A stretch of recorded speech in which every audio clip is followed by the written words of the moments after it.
गर्नु पर्ने छ। अनि अर्को मैले अलि अगाडि थोरै लेखेको थिएँ, आज थोरै मात्रै व्याख्या गर्छु। मेरो पुस्तालाई प्रस्ताव 1 2 3 4 भनेर मैले लेखेको छु। त्यो भनेको के हो? सबैको भनाइ के आउँछ भन्दाखेरि भने यति वर्षको उमेर पुग्नुको फलाना नेतालाई निकाल्नुपर्छ, माथि निकाल्नुपर्छ, तल जिल्लामा निकाल्नुपर्छ, वार्डमा निकाल्नुपर्छ, सिद्धान्त हुन्छ। यो रेस्लिङ हो, वेटलिफ्टिङ हो, यति एजले खेल्ने भन्ने गेम हो, यति उमेरले यति वेट। त्यसैले मैले एउटा प्रस्ताव गर्न चाहेको छु छापाको जमिनमा कि अबको मेरो पुस्ताले जो भनौँ विश्व प्रकाशनको पुस्ताबाट अगाडि बढ्दैन। कसैलाई पनि जतिसुकै योग्य हुन्, यो देशको राष्ट्रपति एक पटक भन्दा दोहोऱ्याएर भन्नुहुन्न। राष्ट्रपति एक भनेको एक पटकको शपथ ग्रहण। 5 वर्ष होइन, अस्थिरताले 3 वर्ष होला रे, ओके 3 वर्ष सही, 1 वर्ष होला रे, 1 वर्ष सही, तर राष्ट्रपति एक पटक भन्दा 2 पटक भन्नुहुन्न। अनि प्रधानमन्त्री जतिसुकै योग्य हुन्, जतिसुकै क्षमता सम्पन्न हुन्, जतिसुकै विद्वान हुन्, 2 पटक प्रधानमन्त्री भन्दा बढी बन्न पाउनुहुन्न। अनि मन्त्री 3 पटक भन्दा बढी बन्न पाउनुहुन्न। अनि सांसद 4 पटक भन्दा बढी कोही पनि मान्छेले सांसदको शपथ ग्रहण गर्न पाउनुहुन्न। हिसाब गर्नुहोस् त अब सिंहदरबारमा कति धेरै खाली हुन्छ होला। अब कानुन भनेको बनिसकेको मितिदेखि लागू हुन्छ। हामीले भन्नै पर्दैन नि तिमी 70 पुग्नु हो बुवा छोड्नुहोस् तपाईँ हटाउनै पर्छ। यो नारा जुलुसको के हुन्छ? कोही छोड्नेवाला छैन। 4 पटक सांसद हुँदै गर्दा 3 पटक मन्त्री बन्नु ओके, 4 पटक सांसद हुँदै गर्दा 2 पटक प्रधानमन्त्री बन्नु ओके, 4 पटक सांसद हुँदा 1 पटक राष्ट्रपति पनि बन्न ओके। तर म 3 पटक सांसद भए 14 पटकको बल्ल मन्त्री हुन आँटेको छु। मन्त्री भए प्रधानमन्त्रीको दौडमा छु भन्न नमस्कार। देशको कानुनले तपाईँलाई नमस्कार गर्यो। तपाईँ अब सामाजिक रूपान्तरणको आन्दोलनको नेतृत्व गर्नुहोस्, जानुहोस्, दायित्व विरोधी अभियानको नेतृत्व गर्नुहोस्, सांसदमा अब तपाईँले पाउनुहुन्न भनेर यो देशको संविधानले कानुनले भन्ने खालको अवस्था बनाउन के फरक पर्छ? त्यसकारण मेरो पुस्तालाई प्रस्ताव 1 2 3 4 4 पटक तिमी क्षमता देखाऊ, योजना देखाऊ, भिजन बनाऊ, काम गर, सङ्गठित गर, सम्मानजनक विदाई ल्याऊ। कसैले तिम्रो अघितिर उभिएर नभन्नुहोस् कि बा अब छोडिदिनुहोस् न भनेर कसैले कसैलाई हिजो त्यो बनाएको थियो भने अहिले प्रश्न गर्नु पर्दैन थियो। व्यक्तिगत रूपमा शेरबहादुर देवाललाई, रामचन्द्र पौडेललाई हेरिराखेर, उहाँ घुमेर हेरिराखेर ल पुगो भनेर भन्ने खालको कुरा सिस्टमको कुरा होइन। सिस्टमको कुरा एउटा निश्चित समयभित्र आओ, गर, जाऊ। बाराक ओबामा घर पुगेर 56 वर्षको जन्मदिन मनाउँदा 56औं 57औं वर्षको बर्थडे ह्यापी बर्थडे भनेर मनाउँदै गर्दाखेरि उहाँ 2 पटक अमेरिकाको राष्ट्रपति भइसक्नु भएको थियो। घर जाँदै गर्दा 2 पटक भन्दा बढी बन्न नपाउने सिस्टम बनाएको। त्यसकारण राजनीतिमा परिवर्तन भन्दै गर्दाखेरि हामीले जरुरी छ कि त्यो सिस्टमको विकास। अनि त्यसपछि अर्को लोकतान्त्रिक संस्थाहरूको आधुनिकीकरण। लोकतान्त्रिक संस्थाहरू भन्दै गर्दाखेरि हाम्रा पार्टीभित्रका डिभिजन, तरुण दल आदि इत्यादि सबैको विषय पर्ला। स्थानीय तहमा भन्दा स्थानीय सरकार पर्ला, प्रदेशमा भन्दा प्रदेश पर्ला, केन्द्रमा भन्दा केन्द्र पर्ला। अनि न्यायको फास्ट ट्र्याकको अनुभूतिको विषय अर्को। किन सरकारले हजारौंको जुलुस पर्खिने? एउटा मान्छेलाई आफ्नो माग राख्दै गर्दा केवल एक्लै राख्न पाउने कि नपाउने, राख्दै गर्दा सुन्ने कि नसुन्ने? कसैले भन्छ कि मेरो देशमा डेमोक्रेसी छ किनभने 1 लाख मान्छेको जुलुस निकाल्न पाइन्छ। गलत। 1 लाख मान्छेको जुलुस निकाल्न पाइयो त्यसकारण डेमोक्रेसी होइन। डेमोक्रेसी भनेको हजारौं लाखको जुलुस निकाल्न पाउने अधिकार मात्रै होइन। डेमोक्रेसी छ त्यो डेमोक्रेसी हुन्छ जब 1 लाख छैन मसँग, कोही छैन मसँग, केवल म एउटा अदना नागरिक मेरो बुढी भएका आमालाई लिएर सिंहदरबार अगाडि आएको छु, या मेरो छोरीलाई चेपेर आएको छु, या मेरो बुढो बाबुलाई लिएर आएको छु। मेरो माग यो छ सरकार भन्दै गर्दा केवल एउटा अदना नागरिकले भनेको कुरा सिंहदरबारले सुन्छ, राजनीतिले सुन्छ, राज्यले सुन्छ भने द्याट इज डेमोक्रेसी। त्यो हो लोकतन्त्र। त्यसैले अहिले राजनीतिमा रूपान्तरण भन्दै गर्दाखेरि हामीले न्यायको फास्ट ट्र्याकबाट अनुभूति हुने कुरा स्थापित गर्न जरुरी छ, ताकि त्यो जनताले मेरो लागि बोल्दिने कोही छैन भन्ने, किन कसैको लागि कसैले बोल्दिने छैन भन्ने अनुभूति हुनुपर्ने।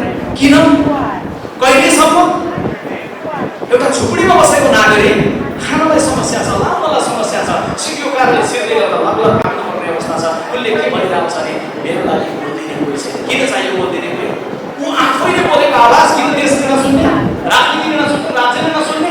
उसको आवाज जब हामी सुन्न थाल्छौँ उसले राजनीतिलाई धन्यवाद दिन्छ, राजनीतिमा अब परिवर्तन भनेको विषय हो भन्ने कुरालाई आज म छलफल राख्न चाहन्छु, ल्याउन चाहन्छु। अर्को शहीद परिवार हुनुहुन्छ, घाइतेहरू हुनुहुन्छ, अग्रजहरू हुनुहुन्छ, राजनीति गर्ने क्रममा कति सम्मान पुर्याएको छ। अर्को कुशल कालीगढी मस्तिष्क भएका मानिसहरूको आगमनलाई कति प्रेरित गरेको छ। गाउँमा जाने, खट्ने, भिड्ने, लाग्ने, सबै गर्ने, पार्लिमेन्टमा पुग्ने, तर कुनै मान्छे मन्त्री हुन योग्य भने नहुन सक्छ।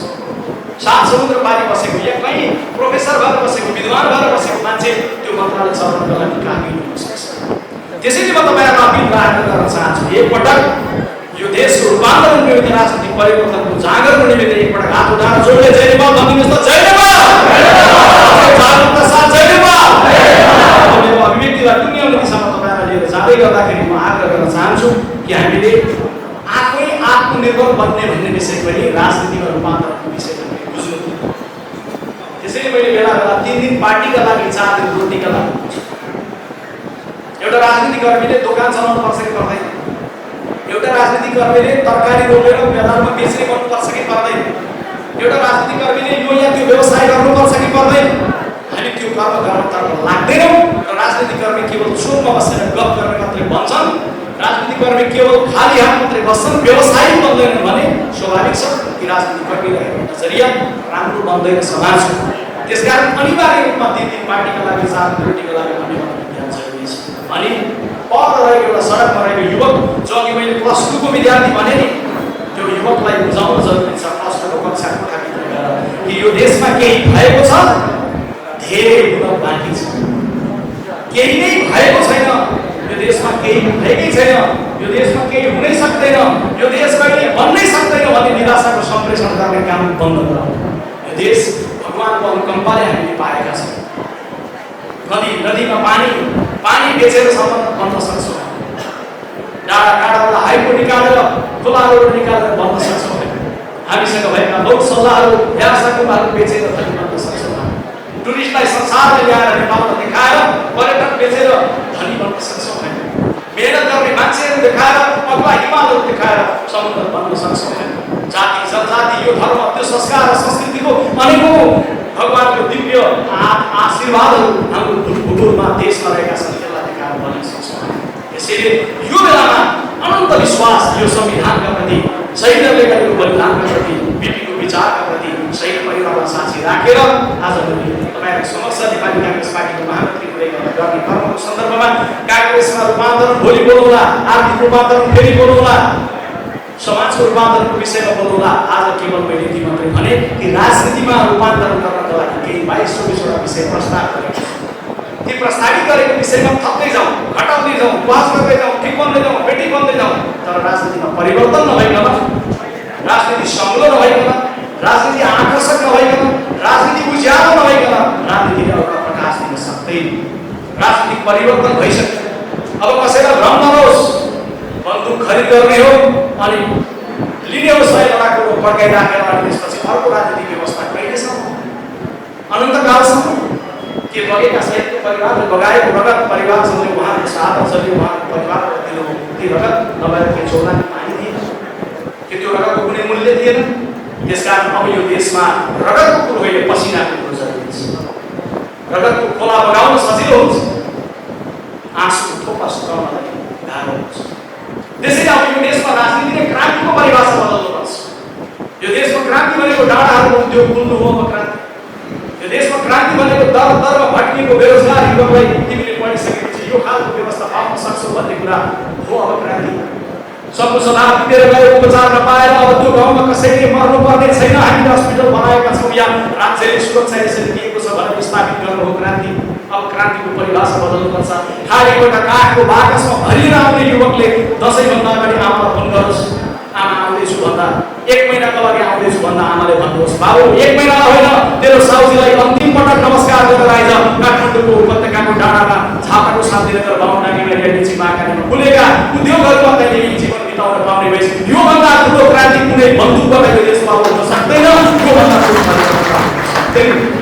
त्यसैले आज राजनीतिमा परिवर्तन भन्ने विषय नभएर राजनीतिक परिवर्तन नै फेरि कसैलाई मन लाग्यो, रहर लाग्यो भने मान गर्ने होला। यो देशलाई प्रयोगशाला बनाउन साथ साथको परिवर्तन, ठुलो परिवर्तन परिवर्तन पछाडि हामी एउटा नवीन राज्य प्रणालीमा गइसक्यौँ। यो प्रणालीलाई सुरक्षित गरौँ, यसलाई व्यवस्थित गरौँ, व्यवस्था ठिक छ, अव्यवस्था अन्त गरौँ। मैले नेपाली कांग्रेस पार्टीको महामन्त्रीको उम्मेदवार बन्दै गर्दा सर्वप्रथम असफल लाग्न चाहेको छु। अन्त्यमा झापा जिल्लाको माटोमा उभिएर मैले स्वदेश विदेशबाट हेरिरहेका साथीहरूलाई थोरै अन्त्यमा यति चाहिँ बताउने कांग्रेसको महामन्त्रीले गर्ने कर्ममध्ये संगठनको व्यवस्थापनको एउटा महत्त्वपूर्ण जिम्मेवारी हो। 57 सालदेखि 59 सम्म 2 वर्ष न एक दिन कम न एक दिन बढी त्यो द्वन्द्वको बेला, दरबार हत्याकाण्ड भएको बेला, देशमा सङ्कट लागेको बेला, कांग्रेस विभाजन भएको बेला, असोज 18 मा आधारित ठोकेर संसद लोकतन्त्रको हत्या गरेको बेला त्यो कालखण्डको निमिषको सभापति थिए। त्यो कालखण्डमा सबैभन्दा बढी माओवादीले मारेको या माओवादीका कारण मारिएको या माओवादीलाई मारिएको कालखण्ड थियो त्यो 57-58 बीच। त्यो कालखण्डको बीचमा निमिषलाई नेतृत्व गरेर जुन दिनमा वीरगञ्जमा अधिवेशन गराएर निर्वाचित गराएर नयाँ नेतृत्वलाई चयन गराउँदै थिए, काठमाडौँबाट मेरो मोबाइलमा म्यासेज आयो, APF chief Krishnamohan Shrestha have been killed by Maoist. माओवादीबाट सशस्त्र प्रहरीको महानिरीक्षक कृष्णमोहन श्रेष्ठ मारियो भनेर म्यासेज आउँदै गरेको थियो। त्यो बेलामा पनि सङ्गठनलाई व्यवस्थापन गरेको जे अनुभव लिए हो त्यो अनुभवको जगमा महामन्त्रीको जिम्मेवारीलाई गर्न सकिन्छ भन्ने खालको एउटा ज्ञान थोरै शिक्षा पनि दिएको छ। त्यो पर्याप्त छैन, तर स्कुलमा पढेको शिक्षा क्याम्पसमा पनि केही काम लाग्छ। त्यस बेलाको व्यवस्थापन अनुभव अनि महामन्त्रीको अर्को जिम्मेवारी के? त्यो जिम्मेवारी बनेको महामन्त्रीको जिम्मेवारी बनेको सङ्गठनको प्रचार विभागको प्रमुख रहेर, प्रवक्ता रहेर, कांग्रेसको धारणा निर्माण गरेर सार्वजनिक रूपमा कांग्रेसको ठिक समयमा ठिक विषयमा ठिक धारणाहरू राख्ने सन्दर्भमा केही प्रशिक्षण लिएको छु। त्यो पनि त्यसमा काम लाग्यो। महामन्त्रीले नेतृत्व गर्नुपर्ने हुन्छ त्यो विषयमा गर्न सक्छौँ। त्यसैले आज झापाको साथीहरूलाई अन्तिममा आग्रह गर्न चाहन्छु, अब कांग्रेसको एउटा ऊर्जा आएको छ, एउटा उभार आएको छ, देशभरि लहर आएको छ, कांग्रेसमा रूपान्तरणको लहर आएको छ। कांग्रेसको पछिल्लो पुस्ताले अब हामी चलाउन सक्छौँ, हाँक्न सक्छौँ भन्ने ढङ्गले आएको छ। त्यसैले म झापालाई सोध्न आएको छु, केही झापाली साथीहरू त्यो ढङ्गको स्पिरिटमा विश्व प्रकाश शर्मालाई साथ दिन तयार हुनुहुन्छ सोध्नलाई म आएको। गाउँ अधिवेशनमा तपाईँ जाँदै गर्दाखेरि त्यो स्पिरिटलाई तपाईँले बुझ्नुभयो भने कुन ढङ्गले झापा अगाडि जाने, कुन ढङ्गले तपाईँको गाउँ जाने, तपाईँको गाउँ, तपाईँको क्षेत्र, तपाईँको जिल्लाको कुन ढङ्गले नेतृत्व विकसित भएर जाने, त्यो नेतृत्वले कुन ढङ्गले राष्ट्रिय रूपमा साथ दिएर जाने भन्ने कुरालाई यहाँबाट फर्किसकेपछि साथीहरूले मनन गर्नुहुनेछ भन्ने विश्वास तपाईँले गर्न चाहन्छु। मैले त्यो अपेक्षा राख्ने कुरो स्वाभाविक छ। सबै क्षेत्रीय प्रतिनिधिले महामन्त्रीलाई मत दिनुहुन्न, तर जिल्लाको नेतृत्व गर्दै गरेका साथीहरूले, क्षेत्र गाउँको नेतृत्व गर्दै गरेका साथीहरूले, महाधिवेशन प्रतिनिधिहरूले मेचीबाट झापाको जमिनबाट फुकेको बिगुलले महाकालीसम्म पुग्छ भने कुन ढङ्गले जिल्लाको सन्दर्भमा, गाउँको सन्दर्भमा जाने भन्ने सन्दर्भमा तपाईँहरूले याद राख्नुहुन्छ।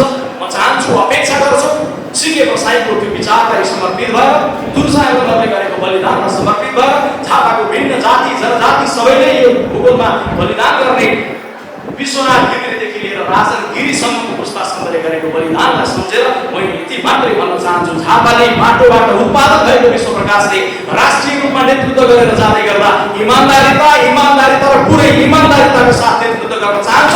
पुरै झापाको समर्थन चाहन्छ, पुरै झापाले झापामा त्यही ढङ्गको राजनीतिक सन्देश झापाले दिन सक्ने छ आगामी यहाँका अधिवेशनहरूबाट भन्ने चाहन्छ। म त्यही अपिल, त्यही आग्रह तपाईँहरूलाई गर्न चाहन्छु र म श्रद्धापूर्वक सबै सिनियरहरूमा आदरणीय अग्रज झापालाई नेतृत्व गर्न आउनुभएका व्यक्तित्वहरू, झापाबाट उचाइमा पुग्नुभएका नेपाली कङ्ग्रेसको नेतृत्व गर्नुभएका कृष्णप्रसाद सिटौला अथवा कुमार बुढाथोकी अथवा सँगै कामका केन्द्रीय सदस्य सहितकाजी भातेन्द्रजीदेखि दिलीप राईजीदेखि सुधीर सुब्बाकोदेखि लिएर गोपाल बस्नेतसम्म जो सेन्ट्रल कमिटीमा कहीँ न कहीँ कुनै न कुनै रूपमा सहकारी गरेका छन्, सबै नेपाली आदरणीय अग्रजहरू सबको आशीर्वाद थाप्नलाई आएको छ र सबलाई यो पनि ढुक्कले विश्वास दिलाउन चाहन्छु। अब झापाको जमिनमा विश्वास गरेर जानुहोस्, झापाको विश्वास, झापाको सङ्गठन यो ढङ्गको बन्ने बनाउने भन्ने सोचेर जानुहोस्। कमरेड केपी ओली एकातर्फबाट विजयी हुँदै गर्दाखेरि हामी आलोचित हुन्छौँ, आत्मालोचित छौँ कि हामी हाम्रै नेता कृष्णप्रसाद सिटौलालाई विजयी गराउन सक्छौँ अनि हामी आफै पनि पराजित भन्छौँ। देश हाम्रो छ। त्यसैले अब झापाको सङ्गठन यो ढङ्गको बनाउनु छ आगामी निर्वाचनबाट कि त्यो सङ्गठनको जगमा उभिएर हाम्रो यहाँको नेताले मुलुकको नेतृत्व गर्न सक्ने गरी, चाहे विश्व प्रकाशहरूको पुस्ता होस् या सिनियरहरूको पुस्ता होस्, त्यो बन्ने बनाउने भन्ने कुरा सोच फर्किँदै गर्दा यो नबिर्सिनु होला, आपसको मात्रै प्रतिस्पर्धा भए केही पनि थिएन मित्रहरू। प्रतिस्पर्धा हाम्रो प्रतिस्पर्धा यसपछि कम्युनिस्ट र मुलुकलाई यो 3 वर्षमा जुन दुःख दिइएको छ, 3 वर्षमा मुलुकको संविधानलाई जुन प्रकारले ध्वस्त बनाउने कार्य भएको छ, सहिष्णुताको राजनीति समाप्त गर्ने जुन कार्य भएको छ, जनताको सामुन्ने स्थिरताको सपना देखाएर जुन ध्वस्त गर्ने कार्य भएको छ, त्यो प्रत्येक कुराको जवाब देशले दिनु छ, झापाको माटोले दिनु छ। त्यो दिन सक्ने ढङ्गको सङ्गठन झापाको यसैले म सबैप्रति शुभेच्छा राख्न चाहन्छु र चाहन्छु यहाँ आउनुभएका साथीहरू एउटा नवीन स्पिरिटका साथ गाउँमा गएर परिवर्तनको त्यो अटुट अभियानमा साथ दिनुहुनेछ। महामन्त्री बन्ने अटुट अभियानमा पुग्दै गर्दा आज झापाको भूमिबाट हिजो राजनैतिक परिवर्तन आज अब राजनीतिमा परिवर्तन भन्ने विषयमा मैले के धारणा राखेँ डिटेलमा मिडियाका साथीहरूले अब इमेल मार्फत प्राप्त गर्नुहुनेछ।